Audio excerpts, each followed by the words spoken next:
कांग्रेस के वरिष्ठ नेता अपने चुनाव प्रचार में महाभारत की कहानियां सुना रहे हैं। कहानियां कुछ ऐसे राजाओं की भी हैं जो भोग विलास में लिप्त होकर प्रजा की पीड़ा भूल गए। इन कहानियों को सुनाने वाले कांग्रेस के वरिष्ठ नेता मुकेश नायक हैं, जो पन्ना जिले की पवई विधानसभा सीट से इस बार कांग्रेस के उम्मीदवार हैं। वे जनता के बीच पहुंचे तो इसी तरह की कुछ लंबी कहानियां सुनाकर जनता से वोट मांगने लगे। युधिष्ठिर महाराज के मामा राजा शल्य हुआ करते थे। बहुत विशाल सेना उनके पास थी, पर अपने विचित्र स्वभाव के लिए वो बड़े विख्यात थे। जब महाभारत का युद्ध शुरू होने लगा तो राजा शल्य अपनी विशाल सेना लेकर पांडवों के पक्ष में युद्ध करने के लिए चले। दुर्योधन को पता लगा कि राजा शल्य अपनी चतुरंगिणी सेना लेकर चले आ रहे हैं। दुर्योधन उनके स्वभाव को जानता था। उसने अपने अनुचर और परिकर बुलाए, मंत्री बुलाए और रास्ते में एक विशाल शिविर लगवा दिया। जब राजा शल्य की सेना वहां पर आई तो वहां पर उसको रुकवा दिया। नाना प्रकार के भोग विलास, खान पान, नृत्य, गीत, मदिरा, तमाम चीजें वहां पर रख दी गई और उस भोग विलास, मदिरा, नृत्य, गीत में राजा शल्य की सेना और राजा शल्य मंत्र मुग्ध हो गए और मग्न हो गए। और दूसरे दिन उनको रवाना होना था युद्ध भूमि पर कुरुक्षेत्र में, लेकिन 7 दिन वहीं रुके रहे।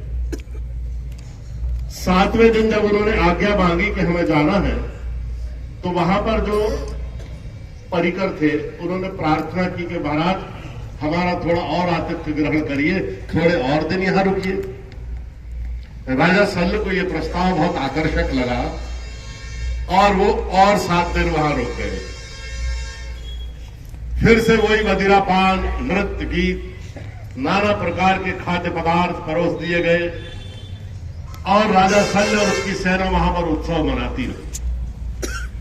जब 15वें दिन वो जाने लगे तो उन्होंने जो आयोजक थे उनको बुलाया राजा शल्य ने और उनसे कहा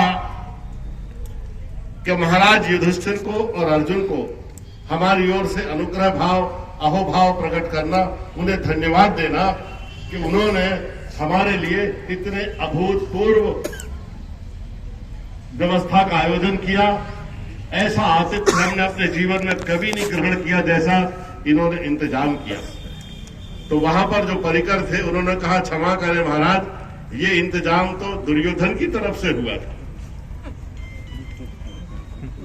कहने लगे, क्या बात कर रहे, दुर्योधन ने हमारा इतना ध्यान रखा, ऐसा स्वागत, ऐसा आतिथ्य सत्कार जो हमने कभी नहीं देखा, दुर्योधन ने किया। तो उन्होंने मंत्रिमंडल की वहीं पर बैठक बुलाई और ये निर्णय ले लिया कि हम महाभारत की लड़ाई में दुर्योधन की तरफ से युद्ध करेंगे।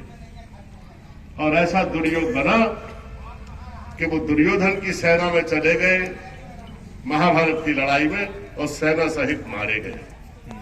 मध्य प्रदेश की राजनीति में ज्योतिरादित्य सिंधिया ने ऐसे ही किया।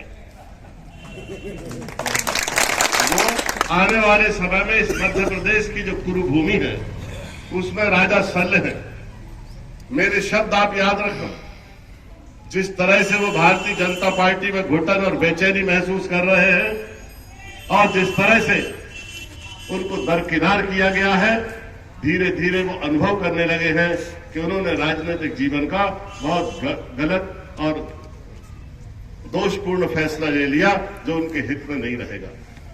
बहरहाल समय बीत गया, फिर से मध्य प्रदेश में एक नई रणभूमि तैयार है लोकतांत्रिक महापर्व की। गौरतलब है कि पन्ना जिले की पवई विधानसभा सीट पर कांग्रेस ने मुकेश नायक को फिर से अपना उम्मीदवार बनाया है। इस दौरान मुकेश नायक ने शाहनगर में कांग्रेस कार्यालय का शुभारंभ करते हुए कांग्रेस के वचन पत्र को जनता के सामने रखा। उन्होंने बीजेपी की तुलना एक ऐसी पार्टी से की जो 18 साल से प्रदेश में काबिज होकर भोग विलास में लिप्त हो गई है। उन्होंने कहा कि इस निरंकुश सरकार को हटाकर प्रदेश में कांग्रेस की सरकार लानी होगी, तभी सभी वर्गों का भला होगा। वे पवई के अपने पुराने रिश्ते भी याद करते नजर आए। उन्होंने कहा कि 35 सालों से उनका पवई के साथ रिश्ता है और पन्ना जिले को आगे बढ़ाने के लिए इस बार पवई में कांग्रेस का जीतना जरूरी है। देखिए, जो जेके सीमेंट में जो भी तानाशाही हो रही है, ये स्थानीय मंत्री, पन्ना जिले के मंत्री, उनकी शह पर ये तानाशाही हो रही है। उनका एकाधिकार है फैक्ट्री के ऊपर, ब्रजन सिंह का, और पूरा व्यापार वहाँ का, रोजगार वहाँ का, उसको वो प्रभावित करते हैं। पूरा क्षेत्र इस बात को जानता है। किसानों से जमीन मनमांगने दामों पर ले ली, पूरी पुलिस उनके यहाँ नौकरी करती है, फैक्ट्री वालों के यहाँ, और जो भी फैक्ट्री के अन्याय के खिलाफ आवाज उठाता है उस पर केस दर्ज कर दिए जाते हैं।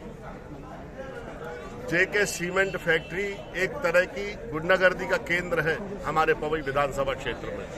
आप जाकर देखिए कि किसानों की जमीन पर बलपूर्वक कब्जा कर लिया, बाड़ लगा दी, पुलिस से बुला के उस पर केस दर्ज करा दिए, मनमाने दामों पर उनकी जमीन की रजिस्ट्री करा दी। कितना बड़ा आंदोलन पिछले दिनों जेके के खिलाफ हुआ था, आप सब लोगों ने देखा है।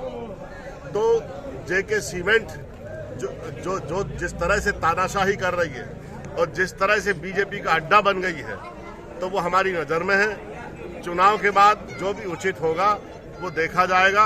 अभी से कुछ कहना ठीक नहीं है। कांग्रेस पार्टी ने पिछले चुनाव में सरकार बनाई थी, लेकिन उस समय ज्योतिरादित्य सिंधिया साथ में थे। इस बार महाराज साथ नहीं है। कितनी सीटें आएंगी?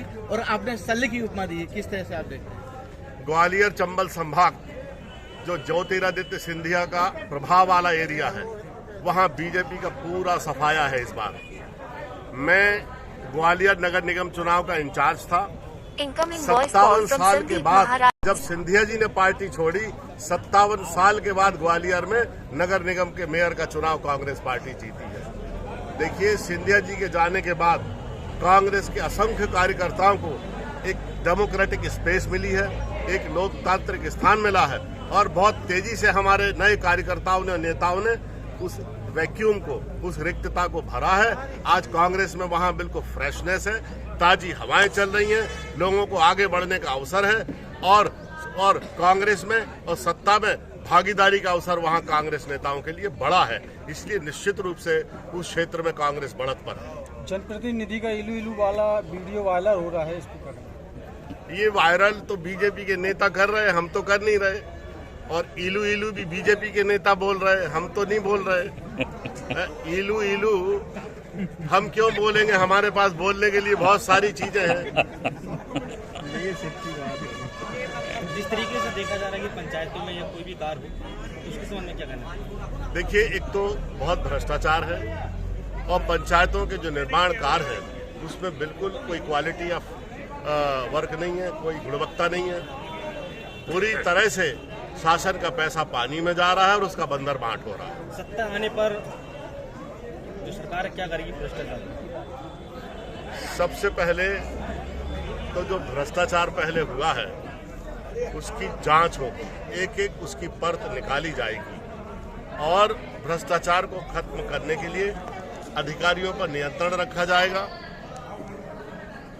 हम लोग पूरा विजिलेंट रहेंगे, देखरेख करेंगे, और शासन की निर्धारित योजनाएं, चाहे वो भौतिक लक्ष्य हो, चाहे हितग्राही मूलक योजनाएं हो, उसकी गुणवत्ता, उसकी ईमानदारी बनी रहे, इसी के लिए तो हम राजनीति कर रहे हैं।